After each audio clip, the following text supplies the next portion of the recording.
We grew up together right here in Chicago, on the south side. We grew up in an area called Autobiography. They called it the low end because they said life didn't get any worse than Autobiography. I met Ray in preschool. We were only 4 years old. In our school, we had a sandbox. And every day the teacher would line us up to get to this sandbox. So every day I would get in line and I would be the first one because I wanted to get the shovel. Because if I got the shovel, then all the other little kids had to come to me to get the sand. This one day there was a new boy in class. He beat me to the sandbox, picked up the shovel, turned around, and hit me right over the head with it. That was Ray. That night I saw him. Now his mother would always dress him up real nice and neat. He would have on little ties and little suit jackets. By the time we were in 3rd grade, the neighborhood started to change. But Ray started telling me about his dream. See, Ray said one day we were going to be football players and baseball players. He said one day we were going to make it out of the projects. He said one day we were going to write a book and we were going to call it From Ghetto to Glory. Now he said in this book I was going to be a football player and he was going to be a baseball player.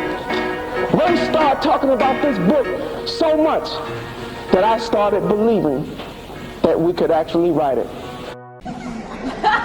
So my mama took me to the store and I saw this suit. Whoa, you should have seen this suit. I said, if I get this suit and those shoes, I'm gonna be the man. See, you all don't believe me, so I bought it here today so you can see my 8th grade suit. And you better not laugh.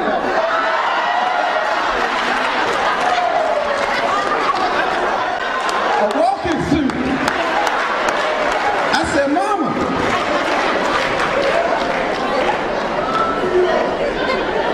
who called me Tito? And I said, Mama, you gotta give me the shoes to go along with the suit.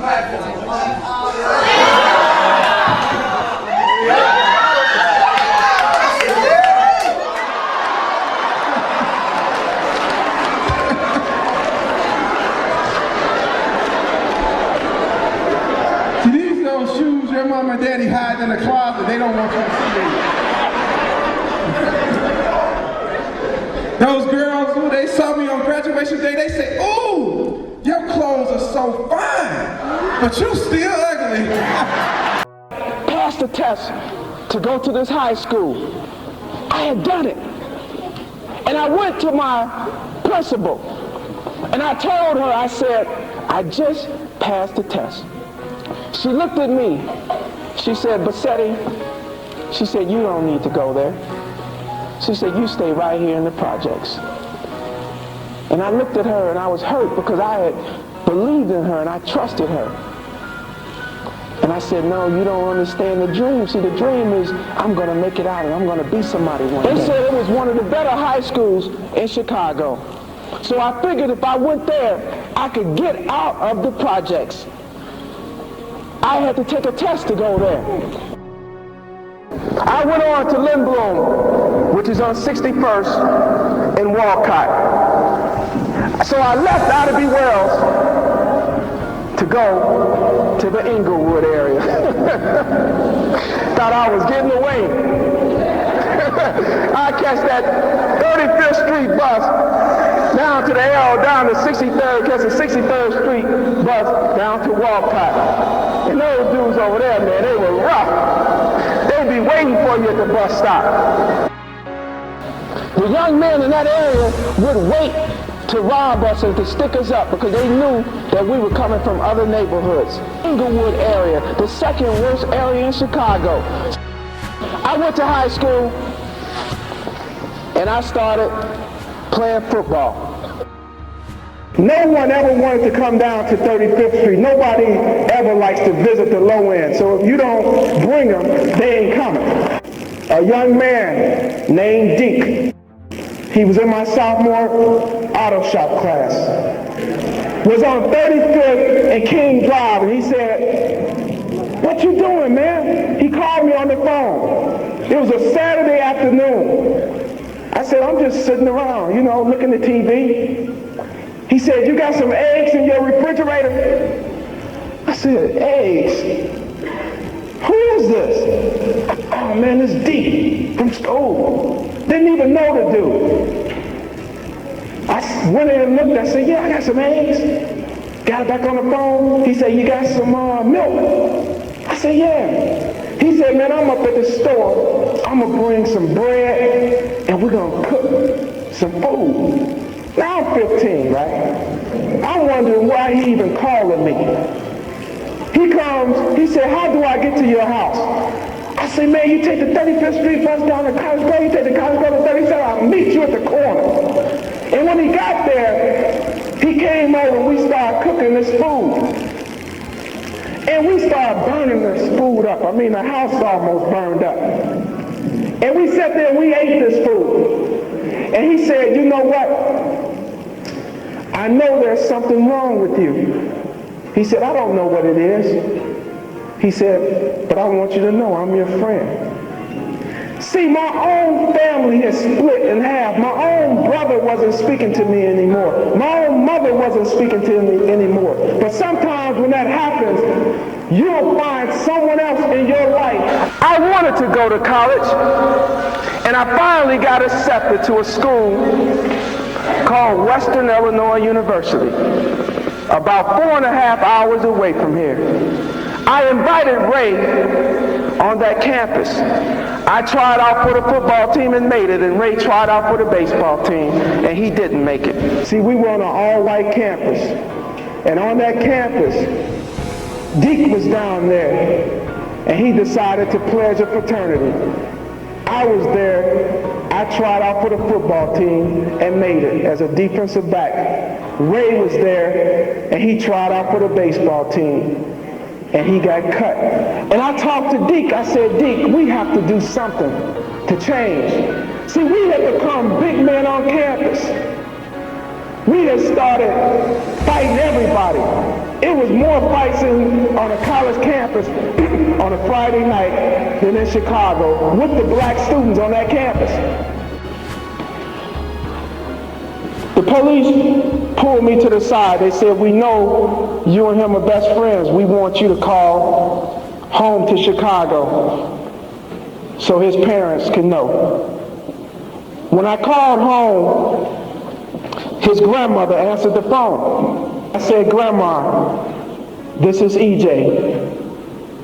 She said, "EJ, what's wrong with my baby?" See, Grandma had just sent us up to that campus a month earlier to get away from the city. Deke was a baby in his house. He was the youngest. He was his grandma's kid. He was his mother's little boy. She said, "You can tell me, my heart can take it." Now, Deke is the youngest of 3 children. He was the youngest boy and he has 2 older brothers. And I said, "Ray, we lost one friend. I don't want to lose another one." Ray said, "I'm not going to die like Deke died." I came home, and for the first time, I started studying because my best friend said he didn't want to live. In this conversation, we talked about the book that he wanted to write when he was kids. See, Ray talked about his dream, but he lost focus. He wrote me a letter in college. He said, "EJ, how good is your chance of playing professional football? I hope you go so I can remember my best friend watching you on TV. EJ, it reminds me of Ghetto to Glory, which was the book that he wanted to write. I know you're coming home soon, and I'll be glad to see you because life is slipping away." I went on and graduated from college, and I married my college sweetheart.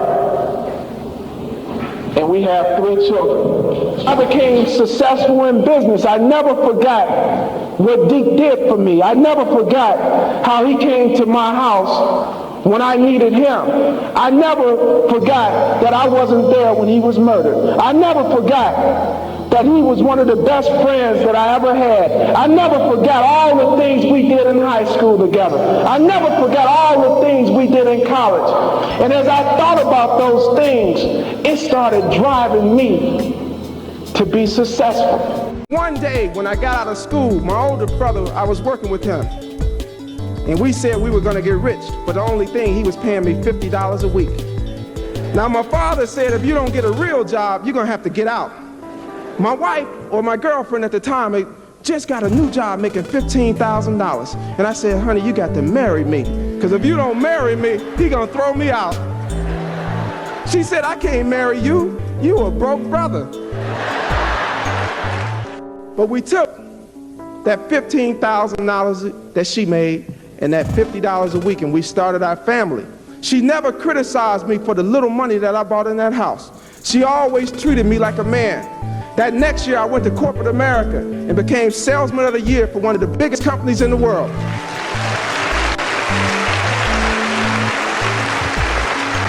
I made over $50,000 and she was just making that little piddly 15. But at the same time, I started traveling all over the world and all over the country. I took her to Europe. I took her to Venice, Italy. I took her to the Bahamas. I took her to Hawaii. Yes, I did. I did, didn't I, baby? Yes, I did. I took that woman all over the world. And when you got a beautiful woman on your arms, oh, it makes... They say your eyes don't lie. Let me tell you what Ray's eyes told me that day. His eyes said, I don't want to die like this. His eyes said, give me another chance. His eyes said, who's going to take care of my son? His eyes said, let me do it the right way this time. I went on and wrote the book that Ray wanted to write. This is his son on the cover. He's in 6th grade now. All he wants to know is what happened to his father. He wants an answer. He looks at me and he says, what was my dad like? I wanted to record the history, even though it's not the way we wanted it to be, but it's here. I decided to do one thing as I leave you. For 6 years, I struggled with Ray's death. I was hurt, I was bitter, because I knew Ray had so much potential. He was such a nice person. He was such a nice looking guy. People who was around Ray automatically liked him. He was funny, he was courageous. He was a friend that you wanted next to you whenever you were in trouble, because Ray was going to always be there for you. So I did the one thing as a friend that Ray always said he wanted to do. I went on and wrote Ray's story and Ray's book for him. I titled it Silent Cry, because here's a man that you would never know, who has lived and died, but you would never know him if I didn't tell you his story. Here's a man that had dreams, that had so many dreams that he taught his best friend to believe in his dream. How powerful is that? When your friend can tell you something and you have so much confidence in that person that you take that dream and it makes your life better for you. You can't get a better friend than that. But he didn't believe in his own dream. You guys are beautiful, magnificent young people. But some of you right in this room don't have the confidence that you show other people. You don't believe in it yourself.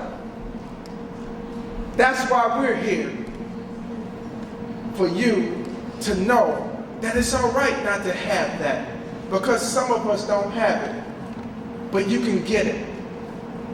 As I leave you today, I want you to know that you have to follow your dream. You have to believe in yourself.